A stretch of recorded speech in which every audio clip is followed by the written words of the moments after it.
Deputados federais da base fizeram uma coletiva para tecer críticas ao governador do Rio de Janeiro, Cláudio Castro. O Igor Damasceno está aqui com a gente, vai falar melhor sobre como isso está repercutindo aí na capital federal. Muito bom dia para você, Igor.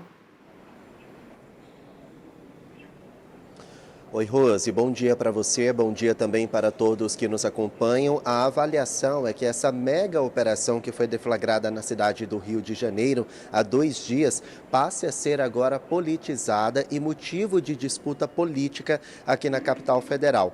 E aí virou uma guerra de narrativa. Só para a gente ter uma ideia, o novo ministro da Secretaria-Geral da Presidência, Guilherme Boulos, durante a cerimônia de posse aqui no Palácio do Planalto, ele chegou a pedir 1 minuto de silêncio em respeito às mais de 120 pessoas que morreram nessa operação que foi deflagrada na cidade do Rio de Janeiro. Em contrapartida, o deputado federal André Fernandes, do PL do Ceará, pediu 1 minuto de aplausos pelos mortos durante uma sessão na Câmara dos Deputados, direto do plenário ali da Câmara. Então virou uma disputa. Enquanto alguns integrantes do governo federal falam que essa operação foi considerada a mais letal da história, superou o número de mortes do massacre do Carandiru em 1992 e que não adianta nada matar 120 pessoas que são da base do crime organizado, porque outras 120 vão surgir. Já aliados a Cláudio Castro, governador do Rio de Janeiro,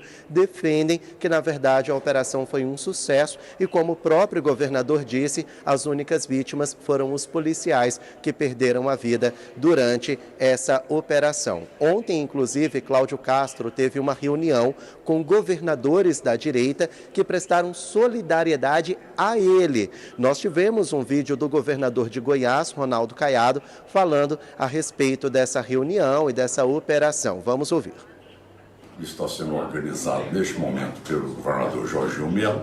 Estaremos todos nós no Rio de Janeiro para prestar solidariedade ao governador Cláudio Castro e, ao mesmo tempo, também oferecer um apoio ali às forças de segurança do estado do Rio de Janeiro. Para vocês terem uma ideia, nós temos que entender que o Rio de Janeiro hoje é um local onde todas as lideranças do Comando Vermelho no Brasil estão ali concentradas, porque ali eles têm um verdadeiro espaço totalmente dominado e imune a qualquer ação da justiça ou da lei do Brasil.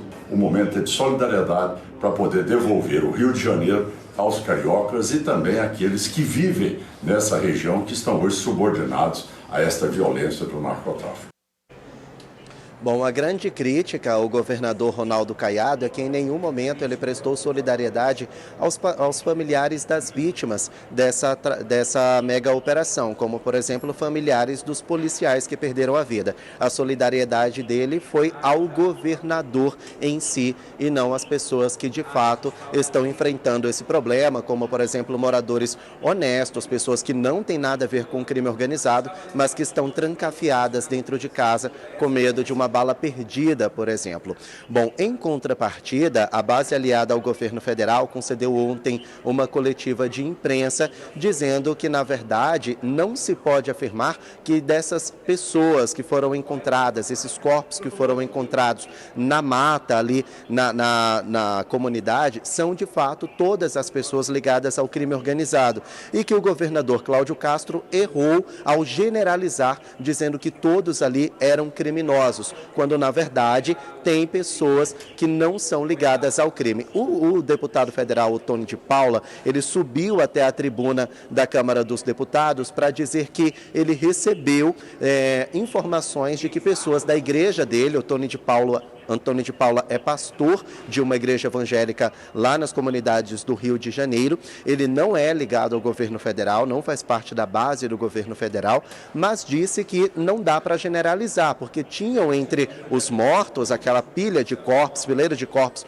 que acabou chocando o mundo inteiro com aquelas imagens. Ali havia pessoas que não são do crime organizado e que eram discípulas dele, membros da igreja que ele preside. Isso deu munição para a base aliada criticar o governador Cláudio Castro, que disse que as únicas vítimas eram os policiais e não os demais mortos. Vamos ouvir então a deputada Benedita da Silva, uma das maiores lideranças do Rio de Janeiro, da esquerda, falando sobre essa situação. Nós já vimos esse filme e cada dia mais esse filme se torna um horror. Não há segurança para quem mora nas comunidades.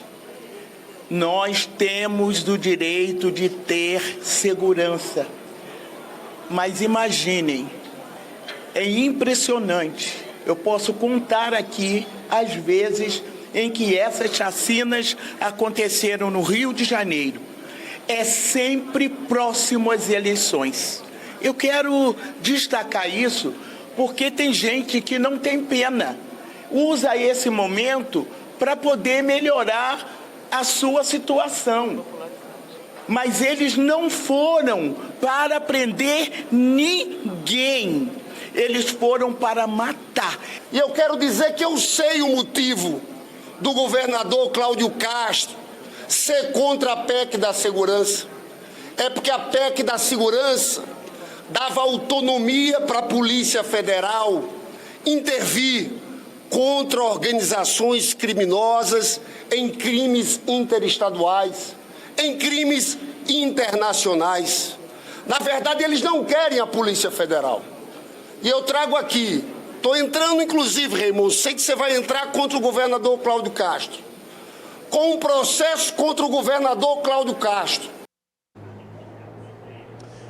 Bom, então, por causa dessa mega operação, a base aliada ao governo federal começa a defender a PEC da segurança. É uma PEC que foi formulada pelo ministro da Justiça, Ricardo Lewandowski, e que dá ao governo federal uma certa autonomia no processo investigativo no combate à criminalidade, no combate às organizações criminosas. Alguns governadores, entre eles Cláudio Castro, criticam essa PEC porque ela tiraria a autonomia dos estados nesse processo investigativo, algo que já foi desmentido por Ricardo Lewandowski. A expectativa é que essa proposta seja aprovada no Congresso Nacional, seja promulgada pelo presidente do Senado, Davi Alcolumbre, ainda nessa legislatura, e ganhou um gás, ganhou um tom de celeridade na Câmara, principalmente, onde ela está atualmente, depois dessa mega operação. Agora, quer ficar por dentro de todas as informações e da programação da Crítica? Faz o seguinte, se inscreve no nosso canal e ativa as notificações para não perder nada. Até o próximo. Tchau!